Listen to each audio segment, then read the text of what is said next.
ஆண்டவராய் இயேசு கிறிஸ்து வீடு இணையற்ற நாமத்தினாலே அன்புக்குரிய சகோதர சகோதரிகளே, இந்த நாளிலே வீடியோவை காணும் ஒவ்வொருத்தரையும் நான் இயேசு கிறிஸ்து நாமத்தினாலே உங்களை ஆசீர்வதிக்கிறேன்.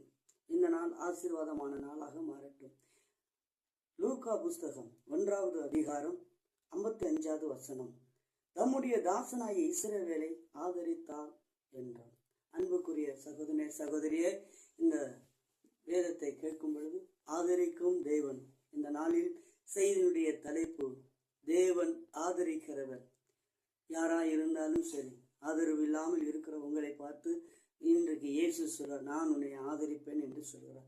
அன்பையான சகோதரனே சகோதரியே, அது தேவன் இஸ்ரவேலர்களை விதமாக ஆசீர்வதித்தார்.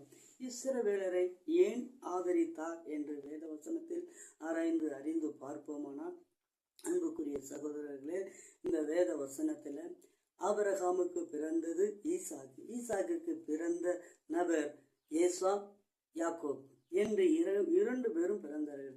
இரண்டு பேரில் மூத்தவன் ஏசா. ஏசாவுக்கு தான் சொந்தமானது சேஷ்டபுத்திர பாகம். இந்த சேஷ்டபுத்திர பாகத்தை அவன் வைத்திருந்தான். அவன் மூத்தவனாக பிறந்தபடினாலே இந்த சேஷ்டபுத்திர பாகத்தை அவன் வைத்திருந்தான். ஆனால் ஒரு இளையவனாக பிறந்த யாக்கோபுக்கு அந்த சேஷ்டபுத்திர பாகம் கிடையாது.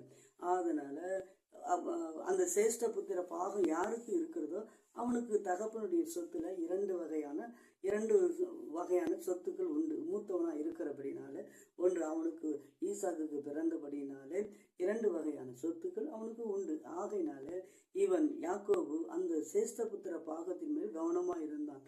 ஆனால் ஏசாவோ அந்த சேஷ்டபுத்திர பாகத்தை அலட்சியம் பண்ணினான். என் அன்புக்குரிய சகோதரனே சகோதரியே, இந்த வீடியோவை கேட்டுக்கொண்டிருக்கிற அருமையானவரே, இந்த நாளில் சேஷ்டபுத்திர பாகம் என்பது அவனுடைய ரட்சிப்பை அவன் இலவசமாய் கிடைக்கப்பட்டதே அவன் அலட்சியமாய் எண்ணினான்.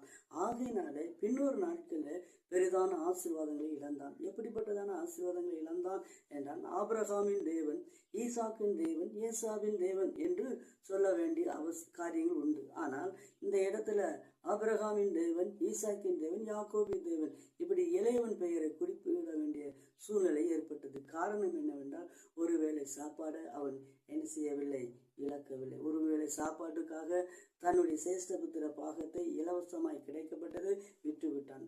அருமையான சகோதரனே சகோதரியே, இன்னைக்கு உனக்கு இலவசமாய் கிடைக்கப்பட்ட இந்த ரட்சிப்பு இயேசு கிறிஸ்துவை நீ ஏற்றுக்கொள்ளும் பொழுது உனக்கு ரட்சிப்பு இலவசமாய் கொடுக்கப்படுகிறது.